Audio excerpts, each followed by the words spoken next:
સિંધુદય ન્યૂઝમાં આપ સૌનું સ્વાગત છે। આવો જોઈએ આજના સમાચાર। દાહોદમાં ત્રીજા મહિનામાં ભારત જોડો ન્યાય યાત્રા આવવાની છે, જેને લઈને યુથ કોંગ્રેસ દ્વારા એપીએમસી ખાતે કારોબારી બેઠક યોજાઈ। તારીખ 21મી જાન્યુઆરી 2024ના રોજ 12 કલાકે દાહોદ જિલ્લા યુથ કોંગ્રેસ સમિતિની કારોબારી મીટિંગ દાહોદના એપીએમસી ખાતે રાખવામાં આવી હતી।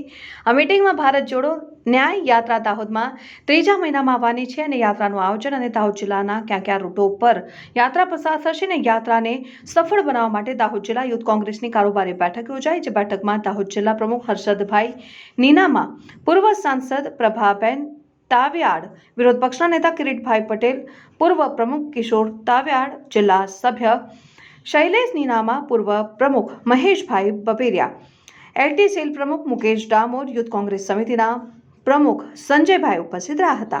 Reporter Nazia Pathan, Sindhuday news, Dahod. અને એને રેસ્ક્યુ બોટ ખરાબ હતી, રેસ્ક્યુ બોટ ખરાબ હતી એટલે એ લોકોને બોટિંગ ના કરવા અલગ અલગ જગ્યાઓ પર કલ્ચરલ કાર્યક્રમો આપણા આદિવાસી શૈલીના એ પણ આપણે કરવાના છે અને એમ લીમખેડાને બાયા થઈ અને છોટાઉદેપુર ના સમય દરમિયાન આપે જે સંઘર્ષ કર્યો અને યુથ કોંગ્રેસ ઊભું કર્યું એ વિશે આ કારોબારી મીટિંગમાં આપનું માર્ગદર્શન ખૂબ અગત્યનું છે। એ માટે હું કોંગ્રેસથી આજે કારોબારી રાખવામાં આવી।